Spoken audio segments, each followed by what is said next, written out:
And largest population in the world. పెద్ద democracy మనది ప్రపంచంలోనే.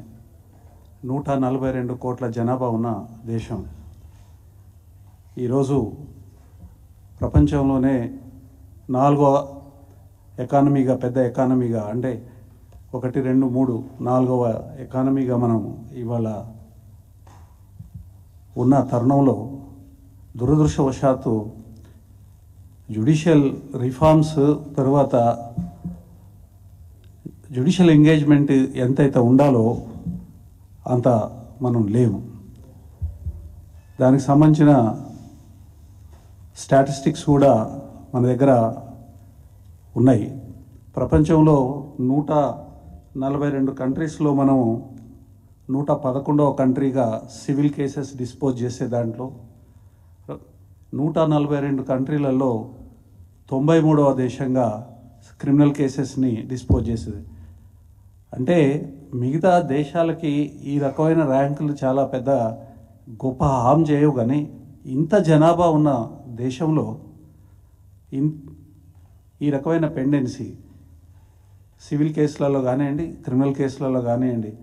వినోద్ గారు చెప్పినారు మీకు దగ్గర 5.1 కోట్ల కేసులు పెండింగ్ ఉన్నాయి.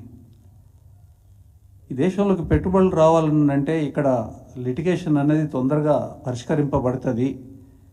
ఏదైనా సమస్య వస్తే పెట్టుబడికి కోర్టులు అండగా ఉంటాయి అనే ఒక భావన కానివ్వండి, ఒక కాన్ఫిడెన్స్ ఇన్వెస్టర్స్కి రావాలంటే జ్యుడిషియల్ సిస్టమ్ అనేది మంచిగా పనిచేసే దానికోసం కేంద్ర ప్రభుత్వం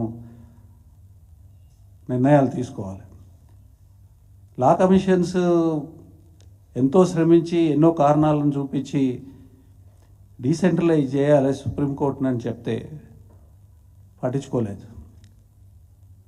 జనాల నుంచి ఒత్తిడి వస్తుంది. తర్వాత ఇది ఒక కరెక్ట్ డిమాండ్ అనేది వాళ్ళ మనసుకు తోసినప్పుడు వాళ్ళంతటా వాళ్ళే ఒక ప్రపోజల్ పెట్టినారు, కానీ దాని మీద యాక్ట్ అవ్వట్లేదు. వాస్తవానికి ఇవాళ కోర్టులో ఫుల్ కోర్ట్ జడ్జెస్ అంతా ఫుల్ కోర్ట్ జడ్జెస్ మొత్తం అంతా కూర్చొని సుప్రీంకోర్టులో తీర్మానం చేసిన తీర్మానం ఏదైతే ఉందో అది రాజ్యాంగ వ్యతిరేకం. Yes, with great respect to supreme court collegium, ఆ నిర్ణయం ఏదైతే ఉందో, రాజ్యాంగ చట్టసభ ఏదైతే ఉందో వాళ్ళంతా నిర్ణయించినారు.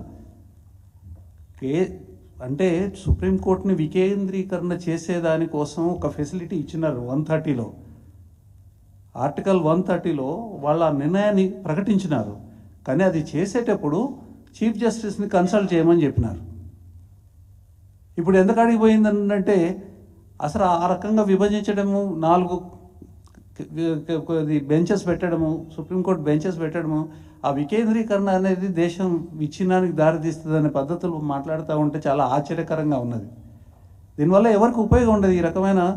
ఈ రకమైన అప్రోచ్ ఏదైతే తీసుకుంటుందో ఫుల్ బెంచ్, అంటే ఫుల్ బెంచ్ కాదు, అది ఫుల్ కోర్ట్ డెసిషన్ ఏదైతే ఉందో అది with great respect to the judges, అది మాత్రం కరెక్ట్ కాదు. ఎందుకంటే అదే కనుక కరెక్ట్ అయితే ఇప్పుడు దేశంలో నలుమూలలో 4 డివిజన్స్ ఉంటాయి ఆర్మీకి సంబంధించినవి.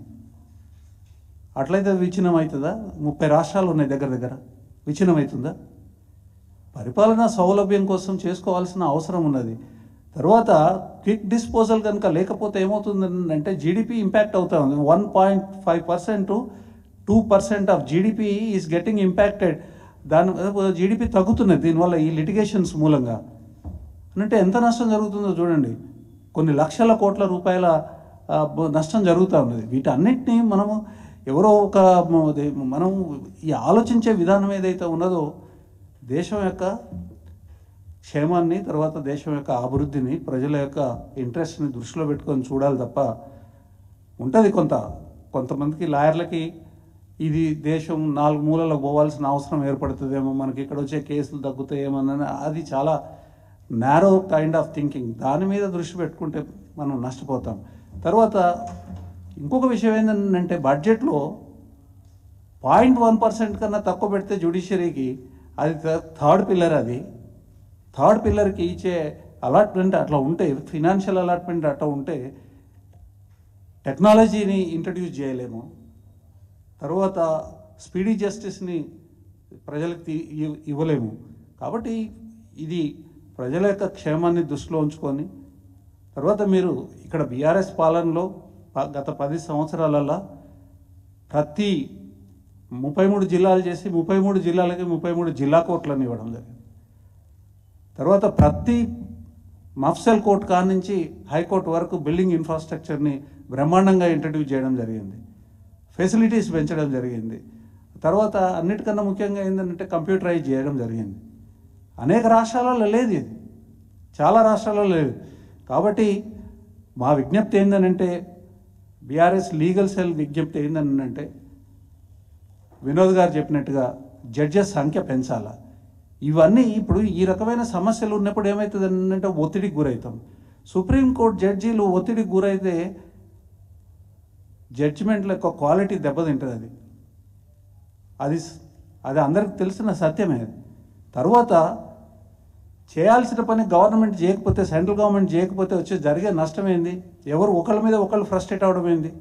3 రోజుల కిందనే సుప్రీంకోర్టు చీఫ్ జస్టిస్ గారు అడ్వకేట్ల రోల్ని కొనియాడినారు, బ్రహ్మాండంగా కొనియాడినారు 3 డేస్ కింద. ఇవాళనేమో ఫ్రస్ట్రేట్ కావాల్సిన పరిస్థితి.